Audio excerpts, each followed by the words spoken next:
Hello and welcome to another edition, your 260th edition. I never open the show like that.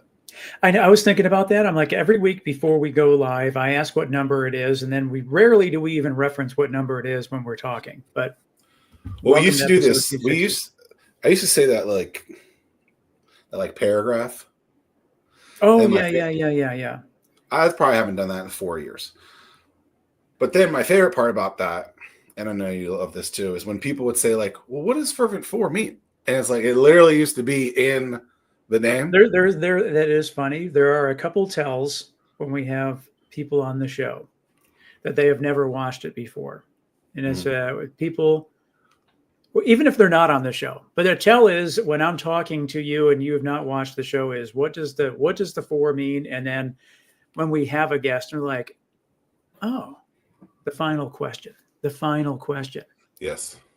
Oh, Yeah. that's a really good question. It was like, well, if you've watched an episode, you know it's coming, so you've got however long to prepare your answer. It's hard for someone to listen to an hour-long piece of content. I listened. I don't know. I am not in that category, as you know. We've talked about it so many times. I listen. I run 6 miles a day. I listen at 1.5 speed. And so an hour long podcast or whatever. That's my wheelhouse. Okay, when we started the show, you were only running 3 miles a day. Now you're up to 6. You doubled it. What the hell, man? No, I've been running. I average 6 for for as long as my streak has been going. Promise. I'll share the spreadsheet. You have the receipts. You have a spreadsheet of this nonsense, Lauren. Yeah. This man, who you have just met 10 minutes ago, has ran every single day for like 11 years, at least 3 miles. I was listening to that. More power to you, Tim. My shins would be on fire. What got you started running? Why? Yeah. Well, so the very first thing was I had an annual wellness checkup or whatever, and they're like, your triglycerides are high. You should probably start adding exercise to your daily routine. And my whole thing is like, I am not going to be on meds when I'm like 30 something years old for the rest of my life. Like that's just a non-starter for me. So that really was what got everything started. So now I'm 51, will be 52, and people think that it's crazy that like I don't even have a pharmacy, let alone being on any prescription, and I have no intention to go down that road anytime soon. What's a triglyceride? Is that like I think ultimately it's like the amount of sugar in your blood, and then like that could be the pre-starter of diabetes. Absolutely. It's all from our ultra processed foods, even stuff that you think is not super processed. There's this app. It's called Yuka. I use it. It's YUKA. It's got a little carrot on it. I use it, and it will tell you the additives, the amount of sugars and everything in food. I use it all the time when I go to the grocery store because there's a lot of things that are labeled like, oh, this is healthy, and it's rarely not. Or it's in like the orange where it's got a lot of preservatives and it looks like it's healthy, but it's not. Do you have a food thing? You have a food allergy? Tim or me? You. No, I'm very into health and fitness. So that was actually where I thought my career journey would start. I was a certified personal trainer for a while. My whole degree is in exercise and sports science. So it's something I'm really passionate about. I'm a gym rat at heart, and that's what I do when I'm not working. So interesting. So I don't have a business degree. My guess is you don't have one either. Now, Lauren, is what I'm hearing. I know Tim does. So Tim would know this. MBA, I believe, is what it is. Do they teach psychology in any of this stuff? Because to me, like that could probably be the most important thing in business is understanding the psychology of people. And what I'm getting at with this, Lauren, to be thinking about is like the psychology of getting people fit. It's like people know they want to be fit, but getting them to turn that, for Tim, it was the triglycerides, right? Like, what do you like? Just generally, what do you think is the psychology of that from a fitness perspective? Because then I want to punt that over to the business side of it to get people like, what's the psychology to get people to like to hook them, to get them to start consuming, to watching, etc. Because I think that can be a difficult task, and it's like, of course, people want to be fit, but what do you do? Typically that oh shit moment. For lack of better term, somebody's got to have that moment where your cholesterol is through the wazoo, or you're pre-diabetic, or you've got borderline osteoporosis. You're walking that line. It's different for everybody. Sometimes cancers. I mean, you name it. But a lot of times what I've seen is people have a little bit of a scare or something dramatic happens and they're like, I really got to get my stuff together. Because there's some motivation to do it. And depending on how strong that scare is can depend on how committed somebody is. Not all the time, but very generally. I agree. I mean, people aren't going to change until the pain is painful, so painful that it forces that change. And that translates into business. I mean, just like we talk about all the time, like this area here is pretty laid back and lax because we're super comfortable. We have all the military and DoD spending. We have all the tourism dollars. We have the ports. So there's no sense of urgency. So there's no pain for us to really change and explore new revenue streams. So we're just like rolling down easy street until something changes. Like, but keep going down that road of the business side, Zach.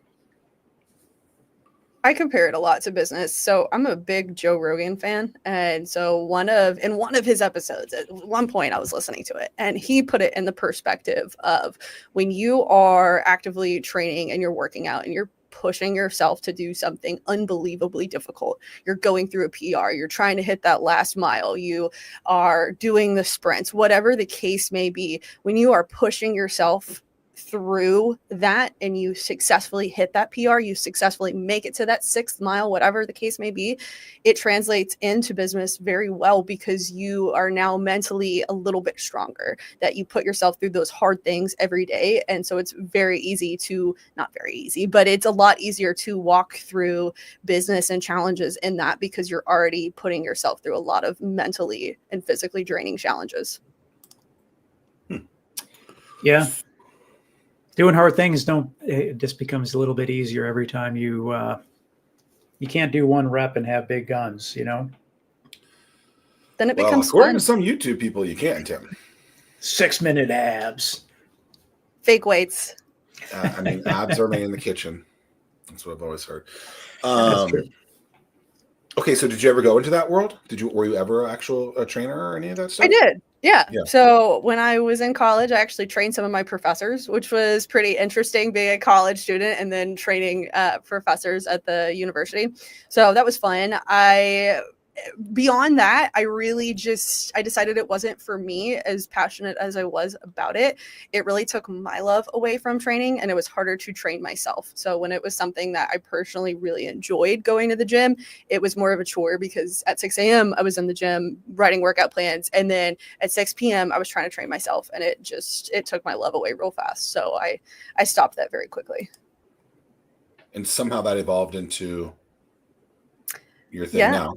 Yeah, absolutely. I did a hybrid type thing. I worked for a nursing home for a while, so I used that expertise, and I do have a business minor. So I use those two things. I worked at a nursing home as their activity director, and that was emotionally very, very taxing, watching all of your friends pass away from illnesses that they could have prevented in their life, or some of them they couldn't have prevented, but it was a really emotionally draining thing. So I used that degree a little bit in there as well. And then I ended up going a complete different direction into marketing and everything. It's all, all of those things is tough in terms of like, I think it's probably easier from the business marketing side because if you're working with founders or business owners, whatever the case is, like if you don't do what needs to get done, you're not going to generate revenue. Whereas I think that dealing with clients in the gym, it's super easy. They lose motivation and then they just fall off and you don't hear from them again. That would be really, really tough. But that was always the hardest thing with business. It's like, I can't want it more than you. It's really disheartening. when you think that they're telling you all the things that they're doing, they're excited, and then all of a sudden one day you just don't hear from them again, or they say they've decided to discontinue, or they don't want to train anymore. And the same thing happens in business. You always hear that people, the ones that it separates the ones that make it versus the ones that don't, is when you hit that really tough spot of you are in the negative, or you can't pay people, or whatever the case may be, and you keep going. That's what separates the successful ones from the ones that just say, I'm gonna throw my hands up in the air. I think it's interesting too, like when you lose a client to not take it personal, right? Like it probably isn't about you, might be about you, but like it's okay, right? And to still keep that relationship with that person, still be friendly with that person, still don't screw it up, right? And so it's a learning experience. Like, why did you gain this client? Why did you lose this client? Why are you keeping this client? Like learning all of those things and being like actively like questioning all of those things. Like, why do I have this? Why don't I have that? Right. And really looking in that mirror and saying, okay, like this is what it is. And I think if you allow yourself to do that, like you can really see more success. But I think a lot of people are afraid to look in that mirror. And I think a lot of people are afraid to do that. I don't know why, but I think that a lot of it comes down to it. Like to me, it's super easy. You listen to Rogan or you listen to the Fervent 4 show, it's easy to get motivated. But then as soon as you turn off that podcast or whatever, then you lose that motivation, and then it comes down to discipline. And so so the discipline is what you really got to rely on. And so like, I know that was really tough for me running the first incubator that I ran. That was always like the kiss of death. It'd be like one day would go by and the founder wouldn't show up, and one would turn into two. And then like a week would go by, I'd be like, yep, they're about to churn. They're throwing in the towel. They've lost the discipline to continue to make it work. Yeah. I think my good friend David Goggins. That's who I was trying to think of. But yeah. Yeah. I think he said something like someone can't motivate you. Like you have to motivate yourself. And, I don't know that I ever heard that before until he said it. And yeah, I attribute like running in the summer here is super hard. I mean, it's hot, it's humid. It just, you lose many, many pounds in sweat. Zach, you probably have the record, but it was like listening to that where I was like, stop being a pab and like gut it out. People don't believe me when I say this, Lauren. Tim didn't until he saw it for real. I can lose like 8 pounds an hour of sweat and be drinking. I lost 3 pounds this morning. And it wasn't even really hot. Yeah, it was like 60 this morning. 67. Yeah. It was for you? Oh, 61 for me. Interesting. Do you drink a lot of water, Zach? Yeah, like 1.5 gallons. Yeah, there you go. You should just why are you gonna be so mean about it? A gallon's what, 5 pounds? 9. That's crazy. I used to be the one to carry around the gallon until I realized it wasn't that professional looking. Up until the last job I had my gallon. All gym rats have to go down that road, right? That's like part of the cycle to earn their stripes. Now I use the stupid Stanley, but they're really nice. Yeah, with a scoop of something in it that doesn't really work, but they think it does. Or they have the new thing is these people drink these Celsius drinks all the time. Oh yeah. I got a shout out to Chris Tillett, my new. He has first Yeti. Your first Yeti. Yeah, I'm just late to the party. You get a Yeti cooler for like $600. Dude, that's what I'm saying. I can't do it. My pockets aren't that deep. Allegedly, it stays cold for days. I don't know why you need that, but it's a thing. People do it. Good for them. Congratulations. Okay, so you're a LinkedIn expert. I am. My team is as well. Of course. Mainly. The team at Krailo. Mainly that. The team at Krailo. Tough name to spell. That'll be the quiz for everyone, the homework afterwards. Why LinkedIn? Why is that it's not a platform that I think most people think of first, when they think of social networks. This region is business. The go-to platform in this region is 100% LinkedIn.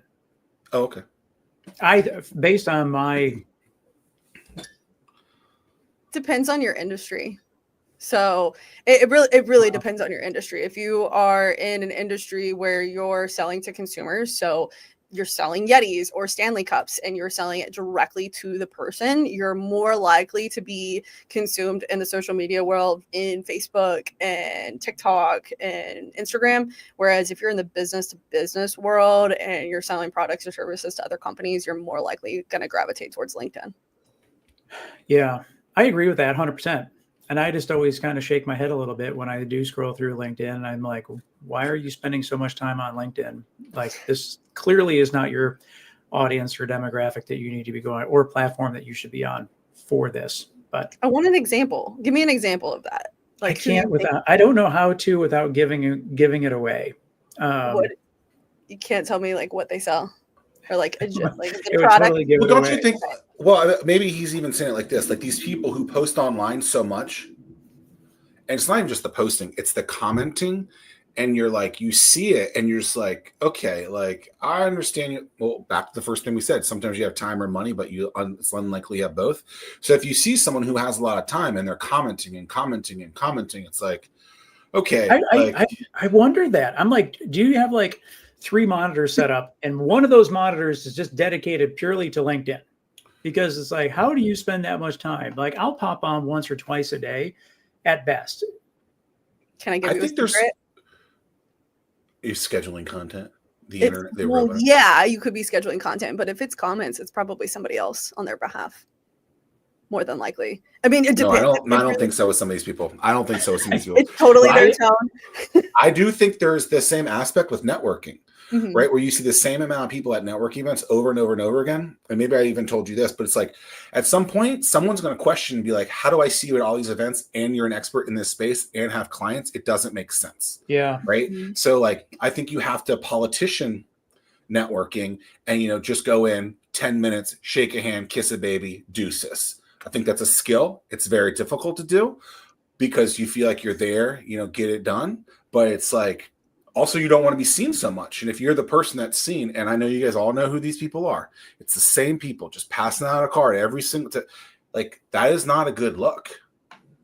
And I think they think, oh, well, I'm getting my name out there. And it's like, but I think you're doing harm to your name because then people are like, well, are you getting any of this work done? Lauren, I have a question. Yeah.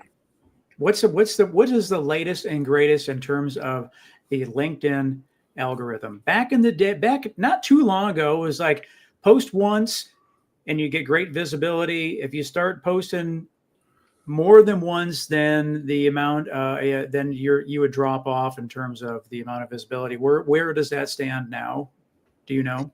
Are you asking in terms of quantity of posts, or are you asking in terms of like the types of posts? The quantity of posts. Quantity.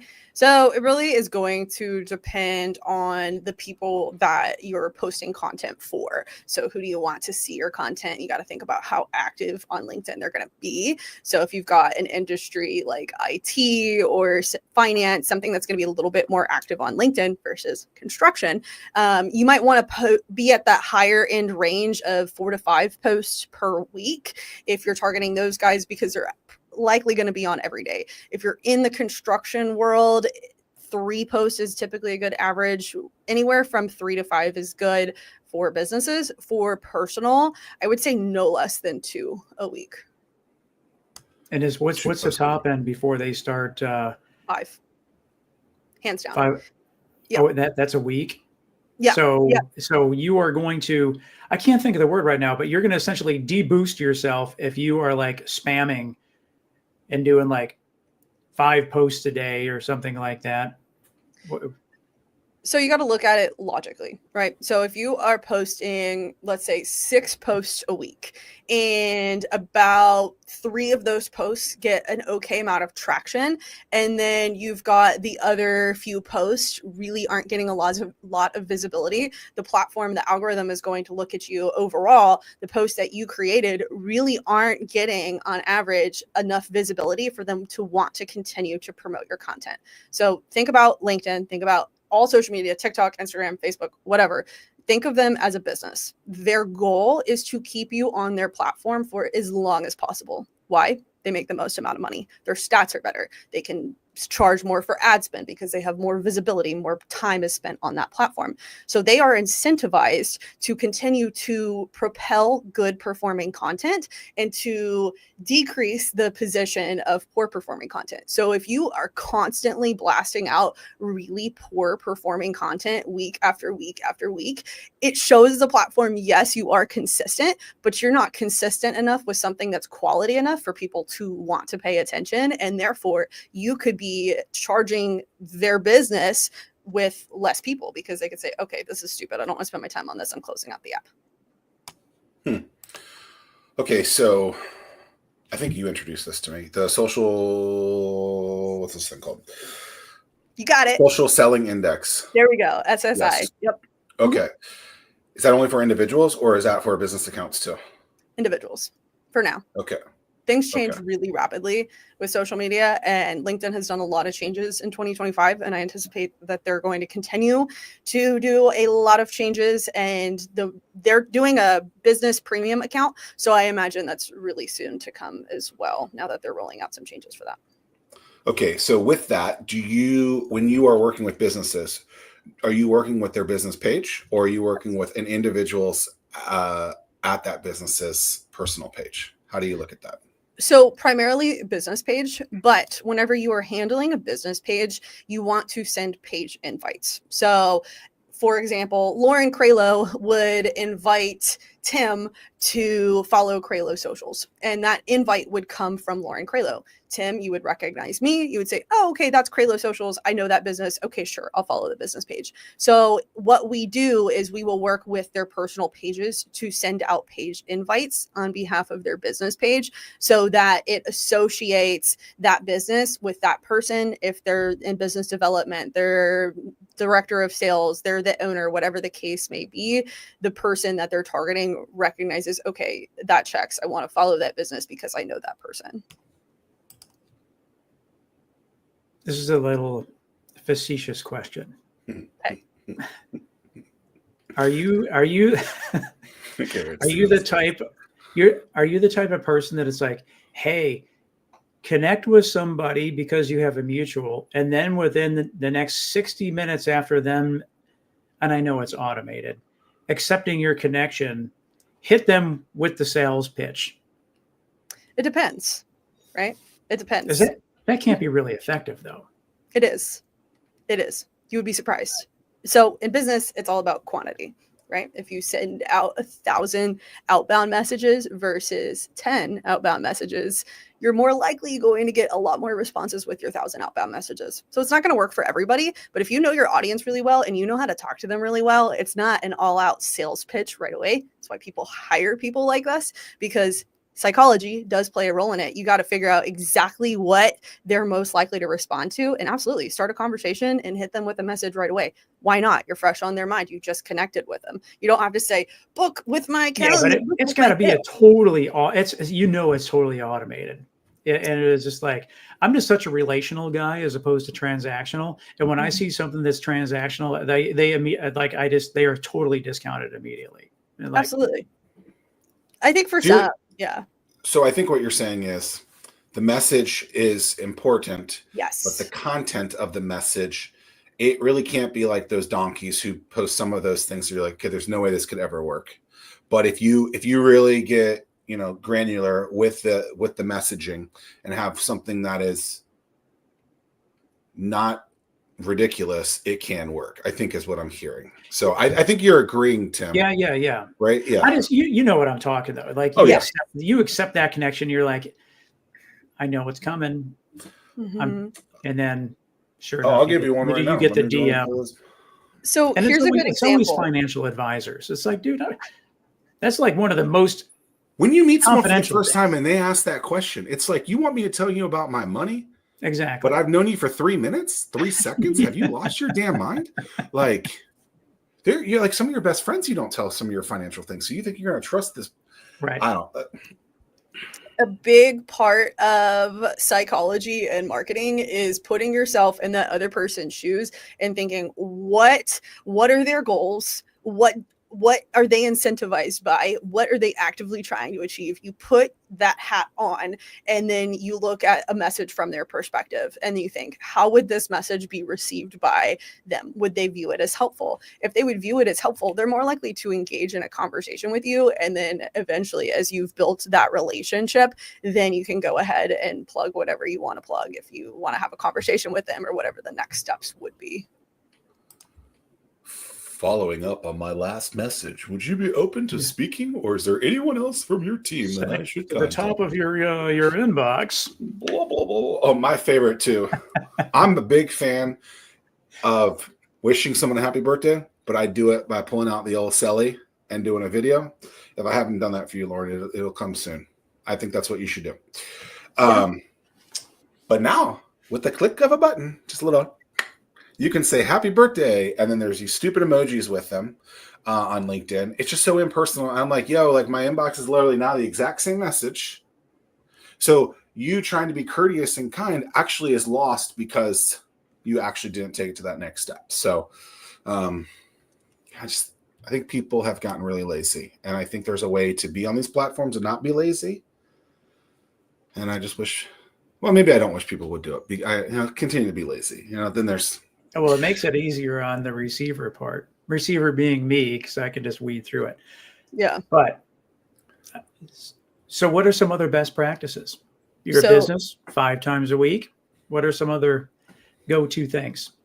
I was thinking specifically when you were talking about those messages for somebody like you or Zach.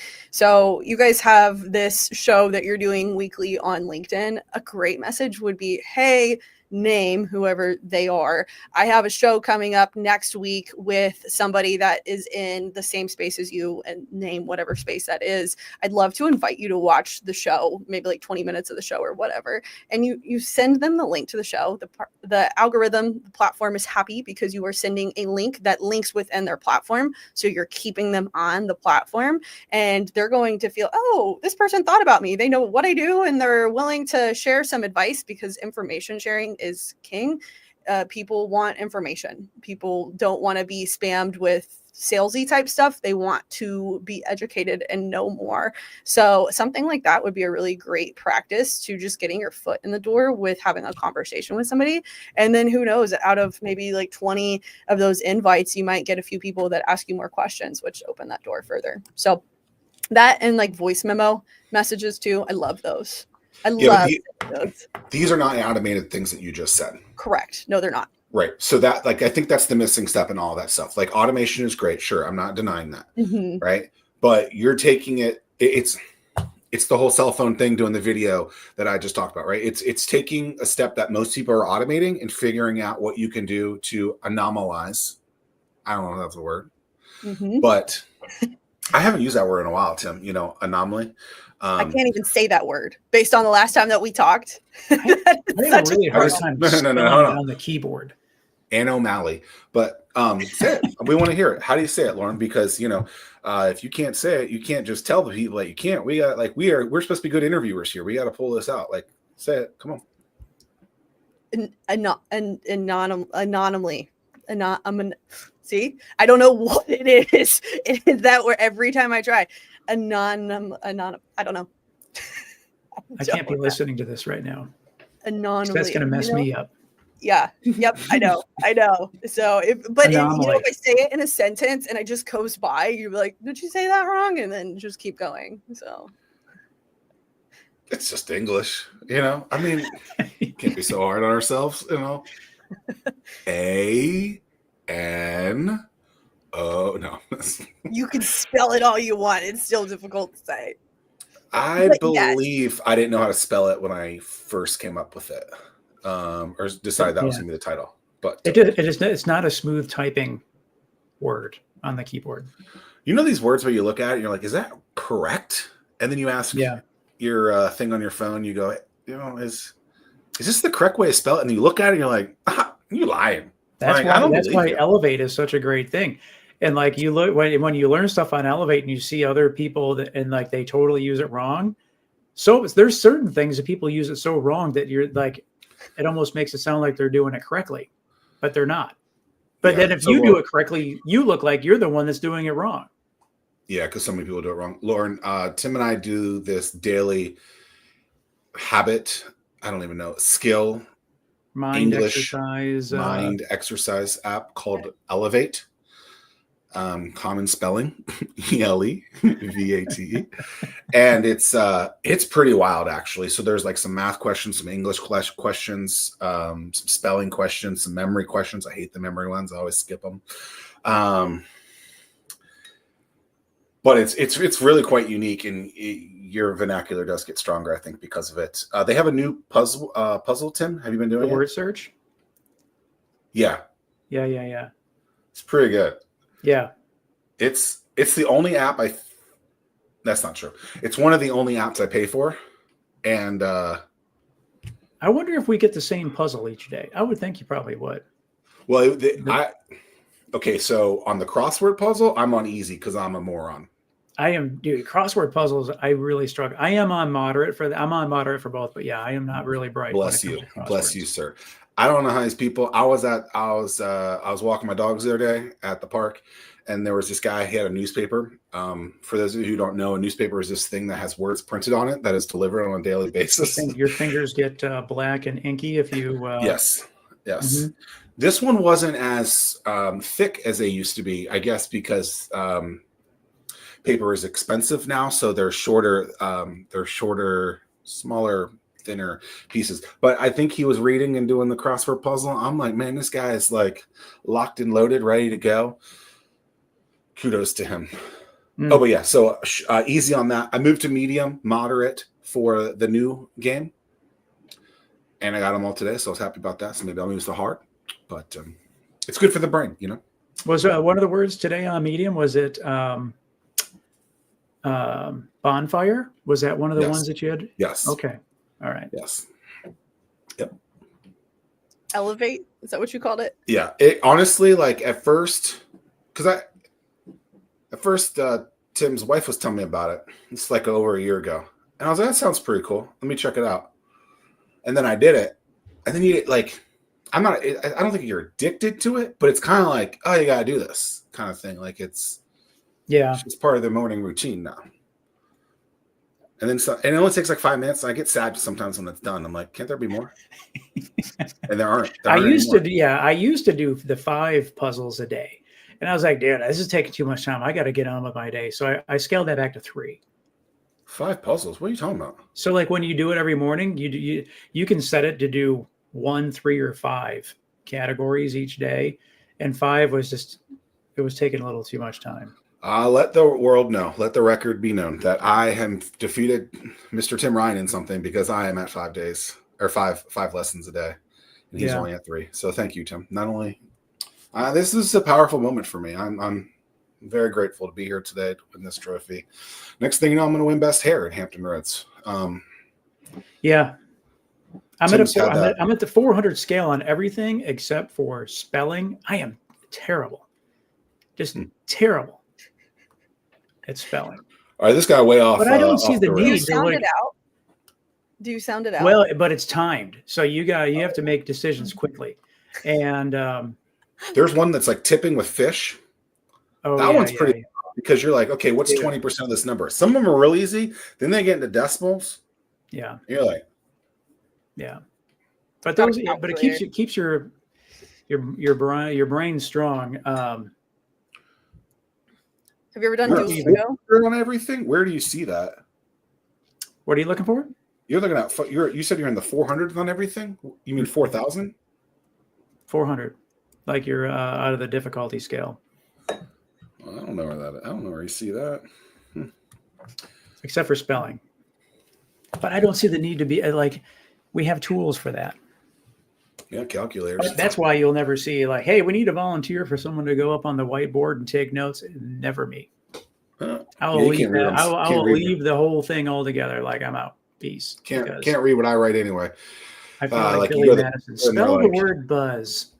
No, I'm out. Yeah, I'm out. So Lauren, over the last, 18, 24 months, this crazy thing called the robots has really taken over the world. You see a lot of content on LinkedIn, people bitching and moaning about the dashes or the emoji icons on there. stuff, general thoughts on the robots and people producing content, what that means for you and your business, how to leverage stuff like that. Like what's the one-on-one on the robots according to Lauren Krailo? So I love the robots. I think they have such a good place in any business if you know how to use them right. When we're talking specifically about LinkedIn and creating content with ChatGPT and AI, use it as a resource, but don't depend on it. So a good example would be you could have gotten away with this, let's say 2 years ago, or right when it first came out, when not a lot of people were using it, just prompting ChatGPT, hey, write me a post for LinkedIn targeting XYZ people that they would find educational and valuable. And that would have worked. It would have been fine. But as everybody uses it now, everybody knows how to spot it. I think that you can use it, but people want authenticity.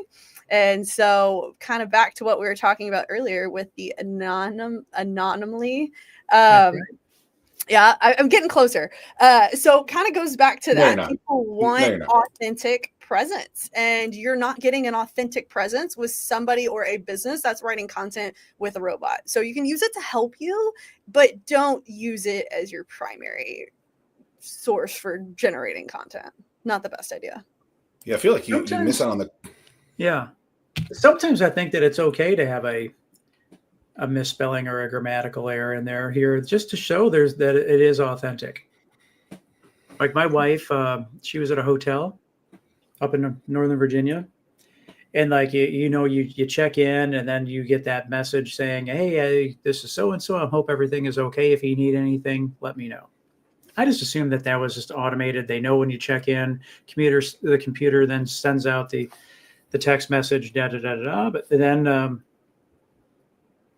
my wife replied, everything is great. Thank you so much. And then they replied back with, you're welcome. Y-O-U-R, welcome. And I was like, maybe it is for real. They misspelled your. So. I'm sitting here, I'm like, that's spelled right. And then I'm like, oh, no, I got it. Never mind. Yeah. You need to boost it up to 6 lessons with that Elevate app, I guess. Wow. You are not supposed to talk crap to the. You open the door wide open for that. It's okay. Say a But you know that, hey, the person behind the front desk is sending something out. As the general behind a robot wrote this. That's my new thing on LinkedIn. I wrote that because I think it's funny. I'm with you on that, Tim. Like, so what I'll do, Lauren, is like if I think someone is using AI and literally just copy and paste, I'll be like, a robot wrote this. But I'll change. I know you guys have all seen this. I'll change an S to a Z in comments and posts. Right, that's my misspelling, if you will. Yeah. Right, Z for Zach, and people are like, I know people catch on because they're like, oh, you didn't put a Z in this, like in an email. They're like, why isn't there a Z in this email? I'm like, yeah, all right, like, but it's just like little like creative things like that to try to like get that attention because it's so difficult when there's so much content than ever before, and that's my little twist on something like that. I feel like I've been doing that for years now. I agree, as long as I can remember. I think that's good. That's creative. It's different. People want creative different because there's so much noise, for lack of better term. There's a lot of people competing for space and they're competing for attention on these platforms. So how is your business? How are you going to set yourself apart from everything else that's on that platform? So you got to be different. So easy ways to do it. I don't know why people don't do it. It's if you're trying to message people, you're trying to be different, you can send a little video note, you can send a voice note, then they can say, oh my gosh, okay, the person from the profile picture is a person talking to me. That's authentic. That's a little bit more for personal branding. For business, it's a little bit different. But whenever people can hear voices that aren't AI voices, but they can hear a human voice, they are more likely to want to engage with you. But we're really, really going very quickly into the territory where we're not going to be able to tell a difference. And there are voices out there that it's really hard to tell. And then also with the fact that we've got technology now that's not super readily accessible to everybody, but technology that if you search for it, it can take all of your words and come up with different things to say from you. And so we're definitely approaching that territory where you can still automate authentic type content, authentic type messaging. And that's just going to have to be a situation where your marketing team and your sales team learns how to adapt to that. But some platforms like TikTok, I know, put labels on stuff. I don't use that app anymore.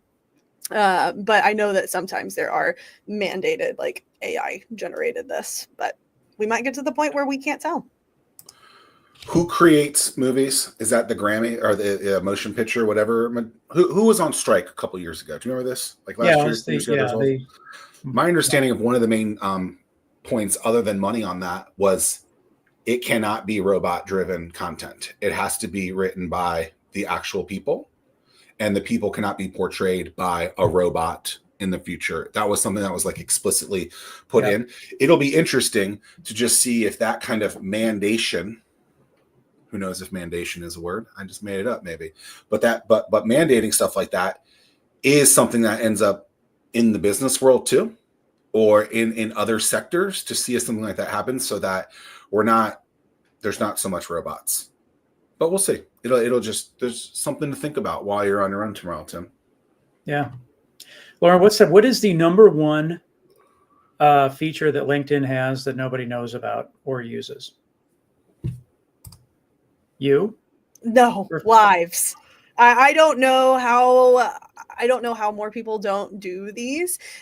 Granted, right now what's really trendy is those short form video clips, which is why LinkedIn recently revamped their ability to scroll through videos and kind of have it be like any other platform where you can watch those. So those are a really good hidden gem, but live videos, because again, got to go back to the business perspective from LinkedIn. If somebody's really engaged in your live video, they can have their laptop open for, let's say, an hour listening to a live chat. And that's an hour that they are on the LinkedIn platform. And so if you have a good live show, and if you are consistent with it, you have good guests, you're doing more and more of them, it's a great way to increase that social selling index that we talked about earlier. And then you can use it to promote your business too, if that's your goals. I thought that you were answering that by saying, like me, I'm the best feature of LinkedIn that nobody uses. So yeah, hey, that too. Wow. Okay. All right. But why? How come, Zach? Didn't you say that there was a time limit for video that LinkedIn has? It can't be longer than 10 minutes or something when you upload. What was that? It was 15 or 20 minutes. It was something like that. Honestly, I didn't know that until the other day. Did you try? Which is weird. 20-minute video? Why are you hating? That's a long video. Oh, okay, hold on. You cannot make this point about live videos. Okay. And then when the other video. I can. Because there's a reason, right? So there's the short form video clips, which if you, let's say you're scrolling through, what do you use social media, Zach? Like in your personal time, what social media platform are you using? Are you on Facebook? Are you on Instagram? Are you any of it? Are you watching videos on anything? YouTube Shorts? I would say that I'm a YouTuber. Okay. So let's say YouTube Shorts. If you are scrolling through YouTube Shorts and a 20-minute long video comes up, at how many minutes in do you think you're going to watch it before you catch on? You're like, I'm ready to see the next thing. Realistically. Do you want me to say it in that voice? Like, oh, I'm yeah. I think I'll watch the whole 20-minute video if I liked it. Okay. No, I get your point. But it's not a short that we're posting. It would be a regular video. And I mean, there is a place where that could perform really well. You'd have to test it. And so that's where it comes out, and whatever the maximum time is, you can upload a 10-minute video, and then you can chop it up and then maybe upload a 1-minute video that pretty much, if it can be condensed to share the same point or tease into that longer video, you can upload them both and you can see how they perform side by side and kind of test them. So that's a good way to find out if it would work for yourself. But generally, if somebody is scrolling through, people's attention span is pretty much that of a goldfish. I think it takes anywhere from 3 to 5 seconds to really either hook somebody's attention or lose their attention. And so you really want to hook their attention. And typically that's done in shorter videos, and then people get bored and they want to move on to the next thing. So there is a place for longer videos. So YouTube, I know Spotify, those types of platforms, people are going on there expecting with the mentality, I'm going to listen to a 3-hour long podcast, or I'm going to watch this 30-minute how-to video on this thing. But when they're on a platform like Instagram or like LinkedIn, they're expecting to get through content a little bit quicker. Roger that. Okay. In this same Vein. Sure. Mhm. What have you found delivers the best results? A picture, a video, and maybe different types of videos in there, right? So we could say a live video, a short video, an up to 15-minute video, but probably not a 15-minute video, because who the hell is going to watch a 15-minute video? For context, see the last 3 minutes of this conversation. Just text. Like what works best in that? And please don't say it depends. Like your results with your companies, like what do you actually get the best results with? Videos, hands down. Okay. And with that, it needs to be like multiple angle cut, constantly moving. Yes, that can't be just one. Not particularly. It depends on what the video is about. Because isn't like Mr. Beast really analyze all of that really closely in terms of? Yeah, like, but he's not on. They were talking about LinkedIn specifically. I don't think he's on LinkedIn. Well, I guess. Okay. Yeah. I don't think that he is either. But just in terms of like Mr. Jimmy, the type of video. You know, he lives 2 hours from here, by the way. Yeah, in North Kakalaki. Are we talking about the guy with the really big butt? Is that what we're Mr. Beast? That was like what he went famous for if he's not on LinkedIn? No? All right. Okay. Nope. I don't think that's that person. This person has a game show. And remember when I texted you, are you a contestant on this show? Let me see. Yes, I remember. Yeah. Hold on. I'm looking for it. But yes, I remember. This got really off the rails if we're talking about guys. All right, back to the video picture. Yes. Okay. So I won't say it depends. So your question was what performs better? What performs best? And then then you say video. And then So- with Tim, he's like, how do you create a better video that will get the results that you want? So what's our goal here? Is our goal more sales? Is our goal brand awareness? What would our goal be? Let's just say more traffic and engagement. Okay. And are those two different things? Is it?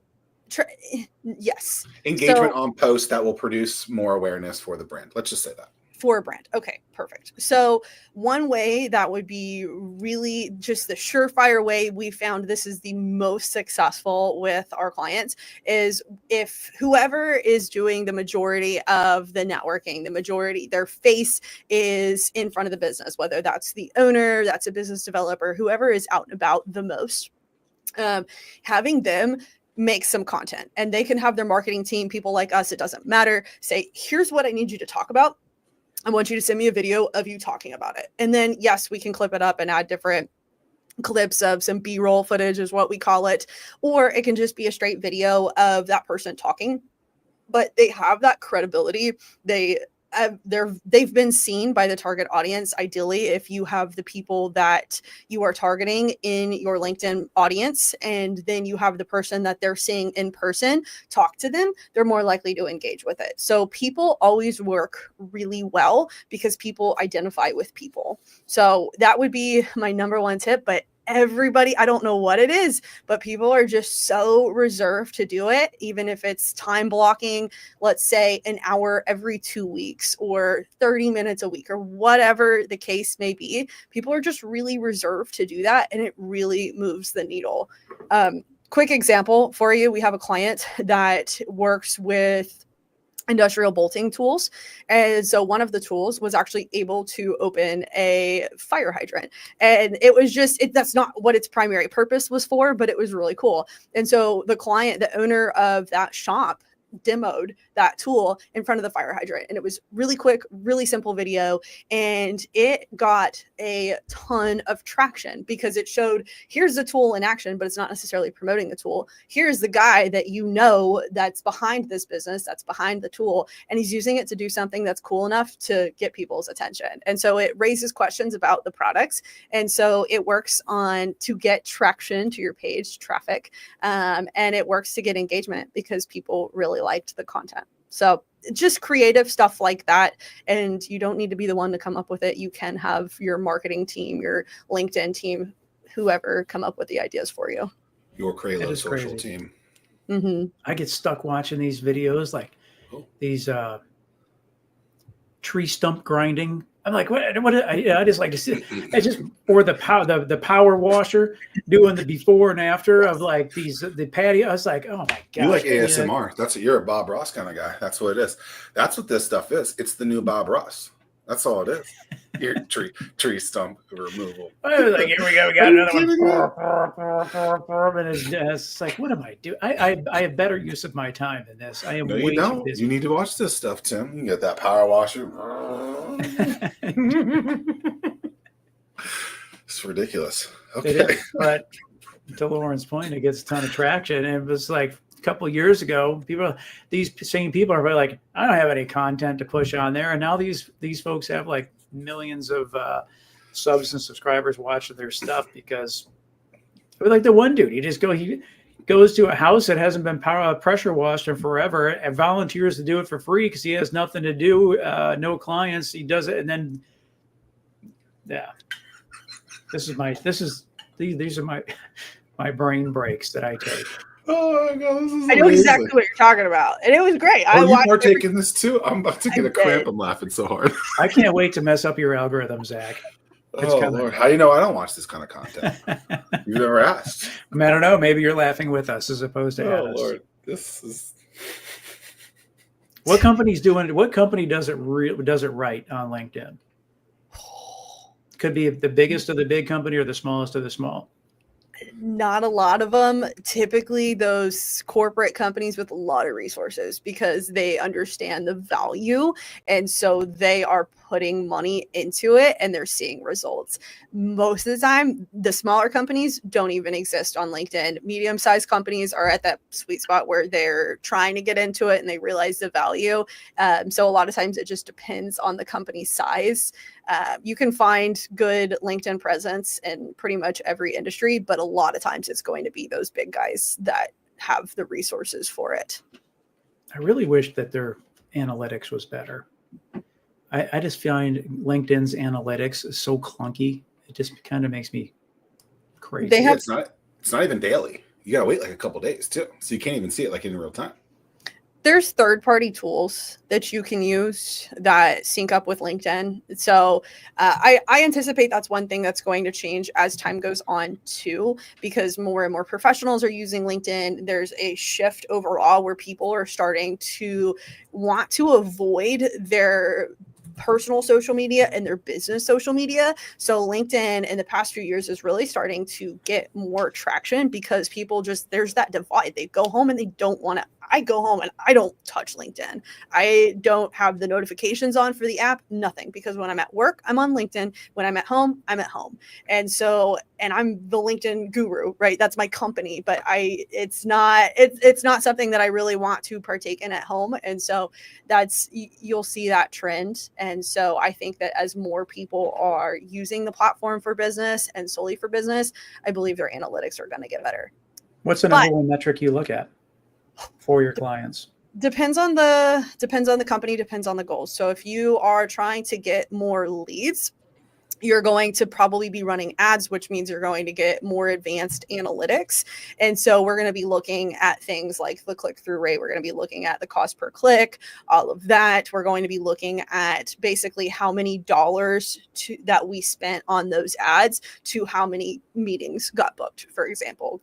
If you are doing organic content, so that means you're not putting any money behind it, it's not an ad, you just are posting content. We're going to be looking at multiple factors, but generally we're going to be looking at the engagement rate. So how many people are actually engaging with the content, liking, commenting, sharing it, all of that, because that indicates interest. Also, time watched is a metric that we can get with third-party tools. And that's a big one, because if somebody might not engage with the video, but they might spend 2 minutes watching it, and you can see that data, and that's how you can indicate, okay, this caught people's attention. Why? And so it really depends on the goals. If you're wanting leads, we're going to look at a different metric, but if you're wanting just general brand awareness, increased engagement, increased content performance, you're going to look at engagement on that. How can a company post a link that is to an outside website and still see traffic, engagement, etc. to that post? Because, like you said earlier, LinkedIn wants you to stay on their site, just like any other kind of social network would.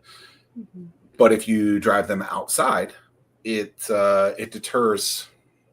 It's a deterrent, really, right? So, exactly. What can you do to include links, because that's what you want to sell? What can you do to make that work? First of all, I don't recommend it. Just straight out of the gate, I don't recommend sharing links unless you are paying for an ad. If you are paying for an ad, the platform is going to be happy to let you share things because you are paying it. But to your point, if you are posting in your post and you're like, oh, click on my link that extends to an external site, LinkedIn will actually notify you and say, are you sure you want to go to this external site? It's another barrier to entry because you're not paying the platform to promote that link. So if you're still, you want to get around it, you don't want to jump into the ad space, maybe you just started with LinkedIn, so ads really don't make sense for you just yet, and you still want to share some kind of link.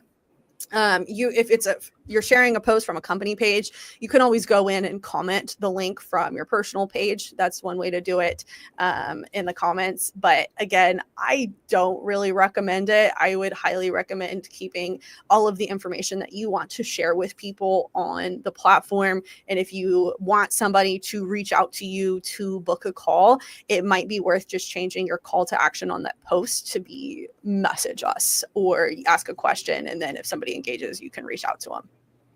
Like on the profile? On your post. So if you are sharing a post and the easiest one is book a call with us.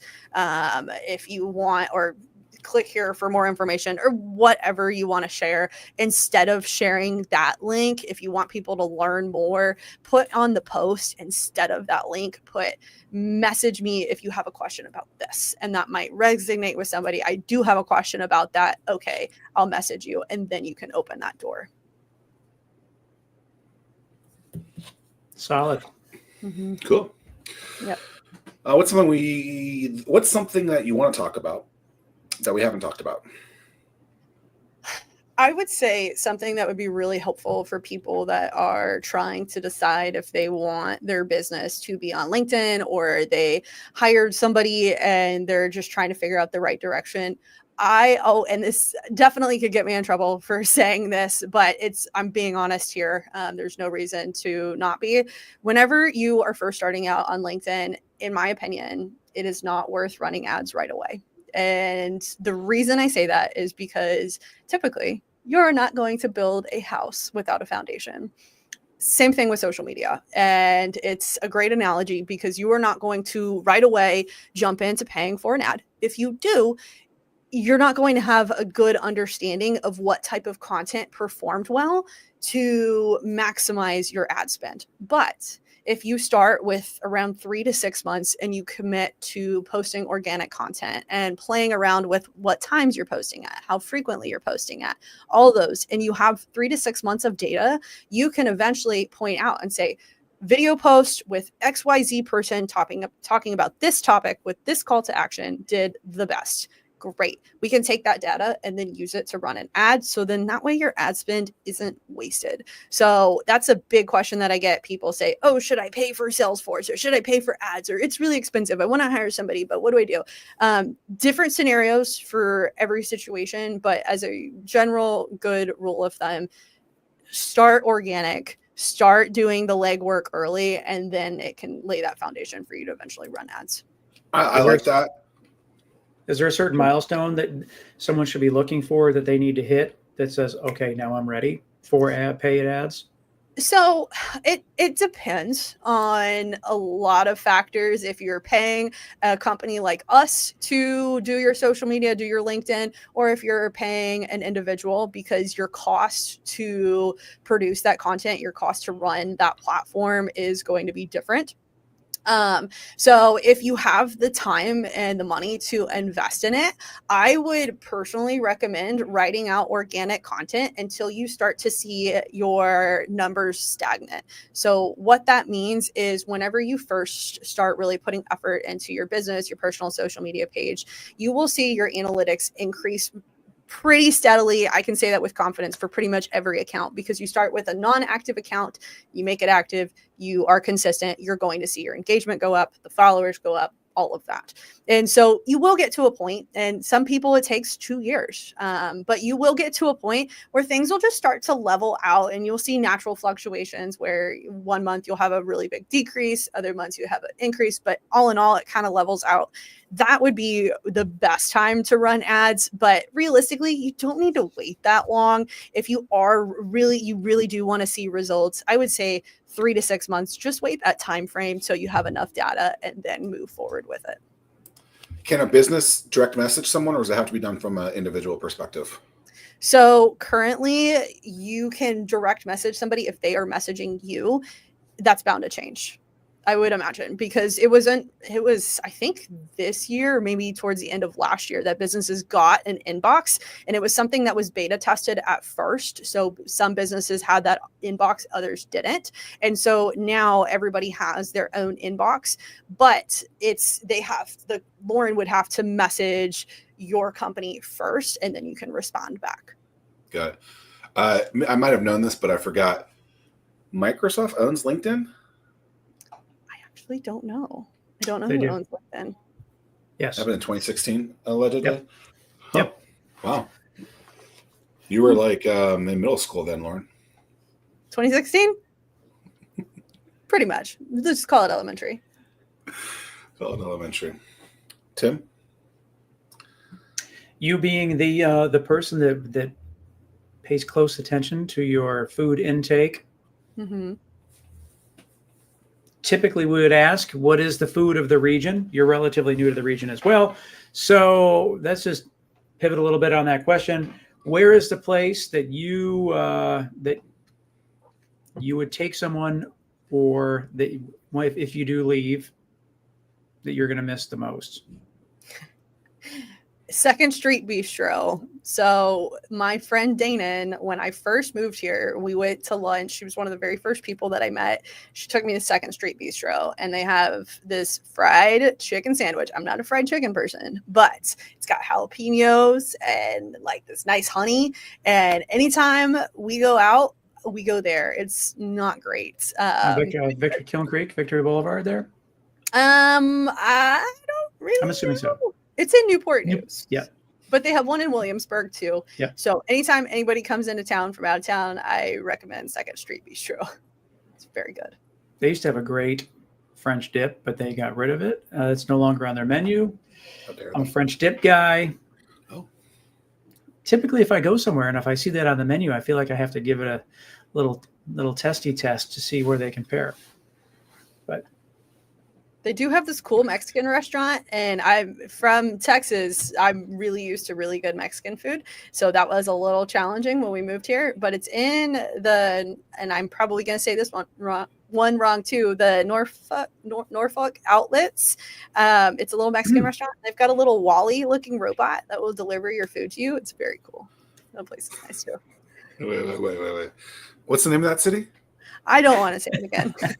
I'm gonna get myself in trouble. The anomaly thing I could have gotten away with, but I can't butcher a city so close to us.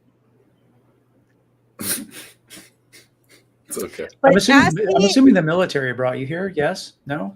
yeah, my fiance is a fighter pilot, so we're here for Air Force? surprise. Yep. So it's a surprise how long we'll be here, but we love it. I love living next to a nice beach. In Texas, our beaches were not so nice, so this is very nice. Well, this has been wonderful, lovely. And if you're ever in Norfolk, let us know. I don't know. I don't know what to say. This has been a joy. Tim, final words. Well, for those that don't know, there's this thing that's coming up on August 21st, Startup World Cup. I encourage you all to check it out. Get your tickets. We're taking a big step forward, putting us like literally center stage. It's our time to show Virginia and the rest of the world what we are all about. We need everybody to attend, support entrepreneurship. This is our time. We talk about how serious we are about this. It's time to show up. We need you to show up. Get your tickets. Can't wait to see you there. Sandler Center. Big place. Big place. They've had a lot of cool acts there. I don't know if it'll be anything as cool as us. And the other What's businesses. the biggest audience that you have performed in front of, Lauren? I don't know the number how many people were there, but it was at the Thrive conference actually this past year. Okay. Yep. That's where you did a selfie. Was that Norfolk? Yeah. And that goes back to my point of, don't. That goes back to my point about video. 3 times more likely. I stand up on stage every time I do it. It's now my thing. That was your line, yeah, because you were like, if I just write about this, it'll get like 15 posts or 15, likes. But because I did a video, it'll get 4 times that or something like that. Yeah, I think that's smart. Well, these pictures will pitch in front of 800 to 1,000 people, so it'll be exciting for them. Or nerve-wracking, Tim. Yeah. Lauren, it has been a blast. Appreciate it.